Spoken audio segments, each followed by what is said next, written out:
ذوالحجہ کا مہینہ شروع ہونے والا ہے۔ کل رات سے یا پرسوں رات سے اس مبارک مہینے کا آغاز ہو جائے گا، اور اللہ تبارک و تعالی نے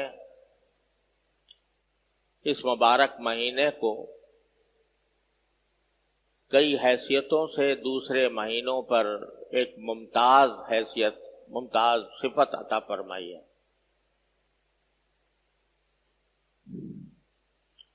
یوں تو سارے دن اور ساری راتیں اللہ تبارک و تعالی ہی کی بنائی ہوئی ہیں۔ ہر دن میں سورج نکلتا ہے،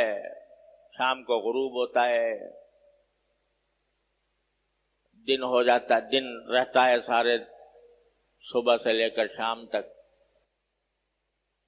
پھر سورج غروب ہونے کے بعد سے رات شروع ہوتی ہے، فجر کے طلوع ہونے تک جاری رہتی ہے۔ دیکھنے میں سارے سال کے دن اور سارے سال کی راتیں ایک ہی جیسی ہیں، اور سب اللہ تبارک و تعالیٰ کی بنائی ہوئی ہے۔ لیکن اللہ تبارک و تعالیٰ ان دنوں اور راتوں میں کچھ کو اس لیے انتخاب فرما لیتے ہیں کہ میرے بندے ان دنوں میں یا ان راتوں میں میری طرف خصوصی طور پر رجوع کریں۔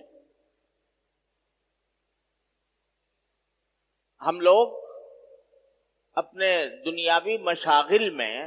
جو اللہ تعالیٰ نے ہمارے لیے حلال کیے ہوئے ہیں، مثلا روزی کمانے میں، تجارت میں، زراعت میں، ملازمت میں اپنے اوقات صرف کرتے رہتے ہیں۔ اللہ نے ان کی اجازت بھی دی ہے، اور اگر نیک نیتی سے کریں تو انشاءاللہ وہ بذات خود ثواب کے کام ہیں۔ لیکن ان کاموں میں زیادہ سے زیادہ منہمک ہو کر اور زیادہ مشغول ہو کر بعض اوقات ہم اللہ جل جلالہ کی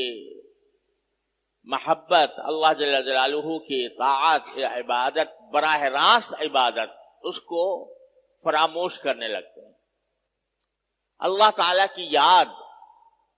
اس کا ذکر، اس کی تمنا،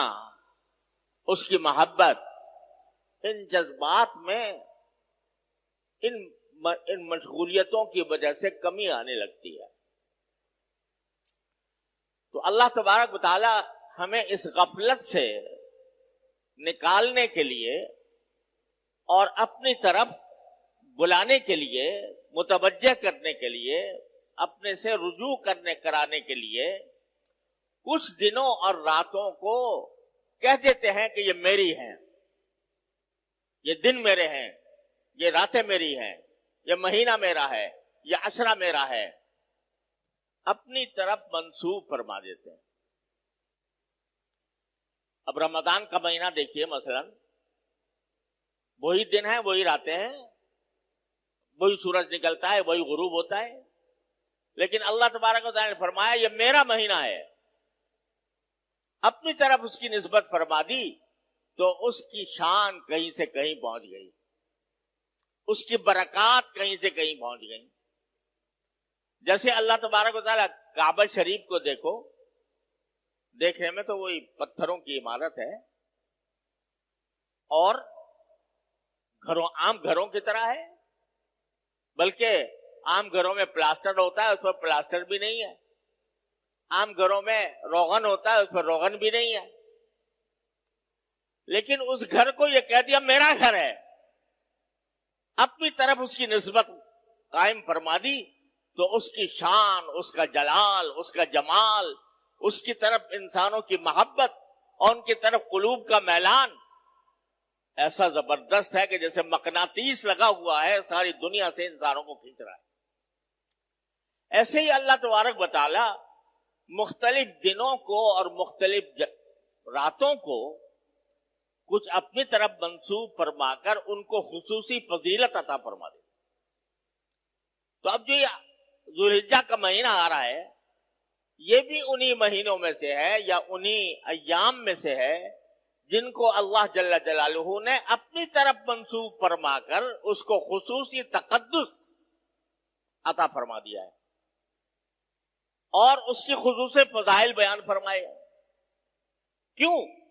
تاکہ ہم لوگ جو دنیاوی مشغلوں میں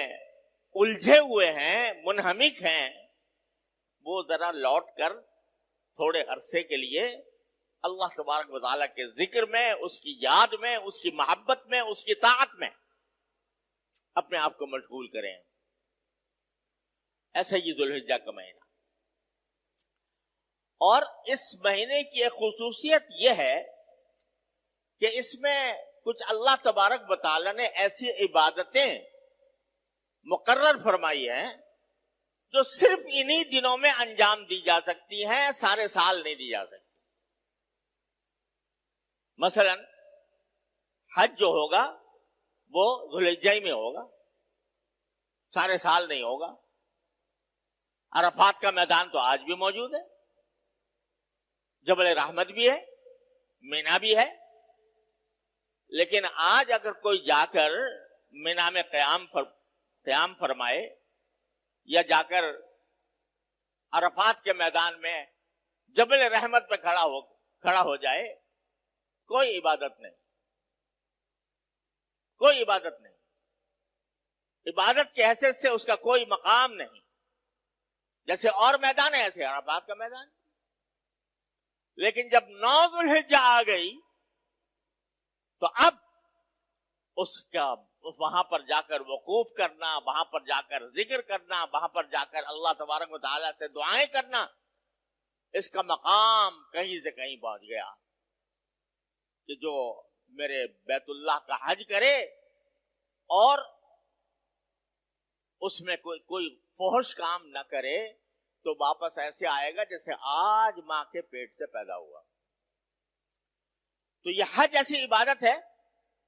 جو صرف اسی مہینے کے اندر ہو سکتی ہے، سارے مہینوں میں نہیں ہو سکتی، کہیں نہیں ہو سکتی۔ اسی طرح قربانی کی جو عبادت ہے وہ انہی 3 دنوں کے ساتھ خاص ہے، 10 ذوالحجہ، 11، 12، بس ان 3 دنوں میں آپ جتنے بھی جانور قربان کریں گے اللہ تبارک و تعالیٰ کے لیے تو اس کے اون کے برابر گناہ معاف ہوں گے، اور ایک قربانی کا ثواب رسول کریم صلی اللہ علیہ وسلم فرماتے ہیں کہ ابھی خون جانور کا زمین پر نہیں گرا ہوتا، اس سے پہلے ہی اللہ تبارک و تعالیٰ کی بارگاہ میں پہنچ جاتا ہے۔ تو اتنی بڑی فضیلت ہے، لیکن یہ ان 3 دنوں میں ہے۔ باقی دنوں میں اگر کوئی آج جانور لے کر ذبح کرے، کوئی عبادت نہیں، ذبح کرنا صدقہ بے شک کر سکتا ہے، یعنی گوشت کا صدقہ کر دے گا، صدقہ کرنے کا ثواب انشاءاللہ ملے گا، وہ کسی وقت بھی ہو سکتا ہے۔ لیکن قربانی جو نام ہے گلے پر چھری پھیرنے کا، گلے پر چھری پھیر کے جانور کو ذبح کرنے کا، یہ عبادت صرف 3 دنوں کے ساتھ مخصوص ہے، 11، 12، 13، 10، 11، 12، اس کے علاوہ نہیں ہو سکتی۔ تو یہ بھی اس مہینے کی خصوصیت ہے، اور مہینوں کے اندر کبھی بھی نہیں ہو سکتی کوئی قربانی۔ اور اسی طرح اللہ تبارک و تعالی نے تکبیر تشریق مقرر فرمائی ہے، اللہ اکبر لا الہ الا اللہ واللہ اکبر وللہ الحمد۔